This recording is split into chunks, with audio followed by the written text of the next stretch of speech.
And we're back here on SportsLine. SEC Media Days rolled around down there in Hoover. Today was Tennessee. Yesterday, Vanderbilt. Head coach Derek Mason, to me, seemed much more comfortable. He had a tough job replacing James Franklin with all the expectations that Franklin and his staff and their bravado created there, the back-to-back 9-win seasons. And frankly, it was a very young team he inherited without a quarterback.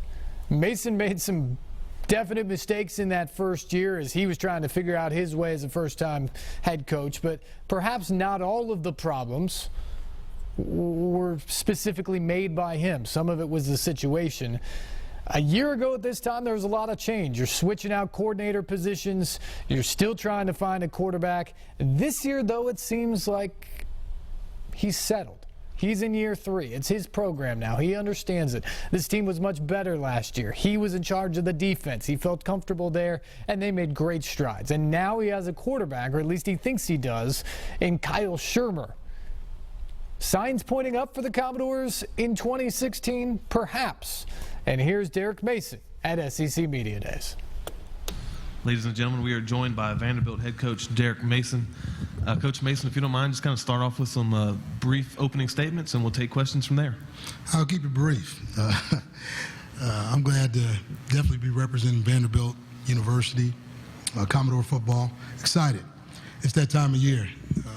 SEC Media Day is the kickoff to the college football season for us as we know it. And as I look at this team and where we're at, I believe the expectation is much higher than it was a year ago. We've moved in a different direction. As you look at our football team now, it's a much older football team with leaders, with depth. We have 42 returning juniors and seniors on this squad, and some sophomores and redshirt freshmen who fully understand exactly what we're doing in this program. It's been great under the leadership of Andy Ludwig offensively to hone in on our skills, our depth, where we're at, where we need to get better.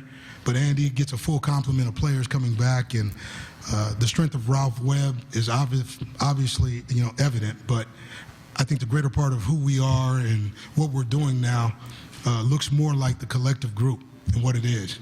We have 7 tight ends now who are healthy and ready to go. We have 7 running backs, okay, who are healthy. And a couple of those guys are flex combo guys in terms of playing fullback and tailback, which is outstanding for us. That's Andy being able to be Andy and utilize what we have in the toolbox, so to speak. Jeff Jenick has brought a different culture to who we are on West End. Previously, Jeff was at Northwestern, Wisconsin, Cal.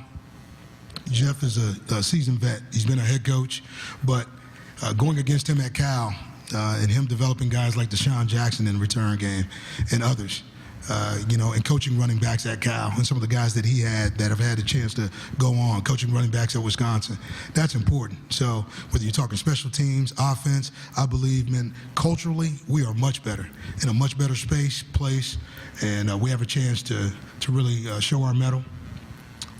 Defensively, we're back. We're a group, obviously, with a lot of returning guys, some starters who I think can really start to cement exactly what this culture is on West End of playing great defense. And that's really been the guys. Yeah, I came back to defense. I understand how to call defense, but, players play the game. I've never made a bad call. Guys make it right. And so with that being the case, I truly believe that these guys in their second year and being able to add some versatility to some of our defensive scheme structure is going to benefit our football team. But with that being the case, we look to play great football. RTI, relentless, tough, and intelligent. That's who we are. That's what we stand on. And with that, I'll turn it over. Questions for Coach? Left side, third row. Coach Webb seemed very confident about how your team will perform week 1 against South Carolina. Just what's your confidence level in this team going up against a tough SEC? Extremely high. These guys, James Dobson, my director of strength and conditioning, has spent the last 6 months grinding, pulling, really, needing, just taking his hands and needing, okay, this concept of team first attitude in this group. Okay, we have to play for one another. There are no stars on this team. When you look at it, we're a group of guys who are smart football, are smart guys on West End who look to play better football. Ralph fully understands, what we've done, okay, and what the days look like. And what I've told this group, win days, and days become cumulative.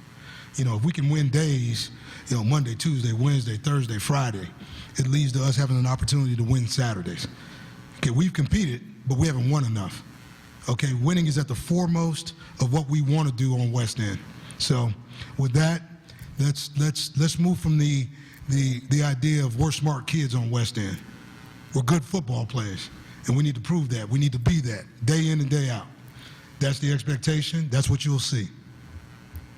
Right side, third row.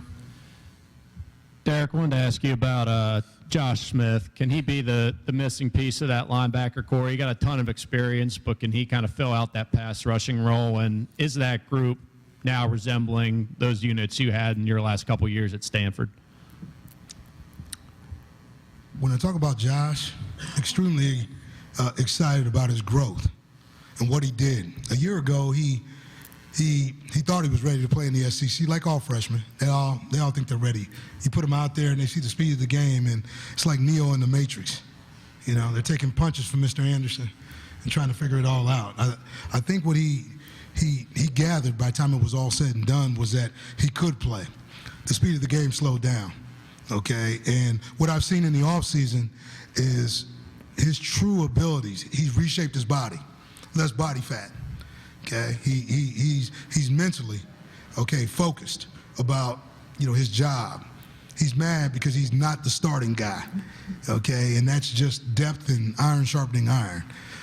What it's done for the collective group is as these guys see themselves, they know and understand that you're only one false play and away from somebody taking your job. That's the strength of having some numbers and being more competitive, inside, which makes you more competitive on the outside.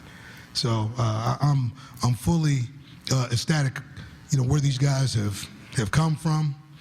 They know and understand again what the expectation is, and it's a daily process, for these guys. So I like what this linebacking core is shaping up to be. They want it, but there's a big difference between wanting it and getting it. And right now, we got to get it. Also on the right side, third row. Where do you think Ralph Webb stands amongst the SEC's running back elite, and why don't you think he necessarily gets some of the recognition that the rest of the guys get? Well, Ralph is the best running back, at Vanderbilt University right now. He's the best on our roster, and that's all we really care about. Here's the thing. If you don't know about Ralph Webb, well, then you haven't watched enough football. He's been able to do it with a makeshift offensive line. He's been able to do it with, guys who have had to fill roles, be young, grow up extremely fast, and he's never said boo. So I think it speaks more to his leadership and his competitiveness and how he's taken full advantage of being on a big stage. He hasn't had the full complement of wideouts to go downfield consistently. He hasn't had, tight ends to open up the middle of the field and keep backers out of the box. He's had to play with stacked boxes. He's had to play against, stiff competition with those guys, knowing exactly who they needed to key in on and what they needed to do to get us in critical third down situations. And he's been humble. He's been tremendously hungry in that process. And more than anything else, he's avoided the sophomore slump. So I think that tells you enough about who Ralph Webb is. If you want to see him play, come watch us play. 2016 will be a great season for him, and I fully expect him to step on the stage and be big. Coach, we have time for one last question in the middle of the aisle. Coach, you talked about your running backs, tight ends, and as you just gave us that about the stacked boxes and everything that your running back has to face. Now, your quarterback, can he consistently make plays so that the boxes won't be stacked as well, getting the ball to your tight ends and wide receivers, etc.? I thought what you saw towards the end of the season was the maturation of Kyle Shermer. He's a young guy. You know, anytime, you know, you put a young guy in a hostile situation, he played well versus Tennessee. You know, he was in a hostile environment with over 100,000 folks. And he found a way to get the ball down the field to Trent Sherfield. He found open windows. He made big plays on a big stage. We didn't help him out defensively, and that's on us. Okay, and that taste has not left our mouth. But what I will say about that is that this group has been continually chastised and pushed, okay, and really sort of talked about and talked to on a daily basis about what the expectation is. They can't run from it. There's nowhere to run. So we came up with the whole idea of, you know, what fear means. You know, fear everything and run, okay, or face everything and rise. And so we look to face everything and rise. These guys will rise outside, inside, running backs, defense, special teams. That's who we are. That's where we are. I'm looking forward to seeing these guys play. But after today, we're right back to work tomorrow morning at 5:15, so let's go. Thank you so much for your time, Coach. Thank you.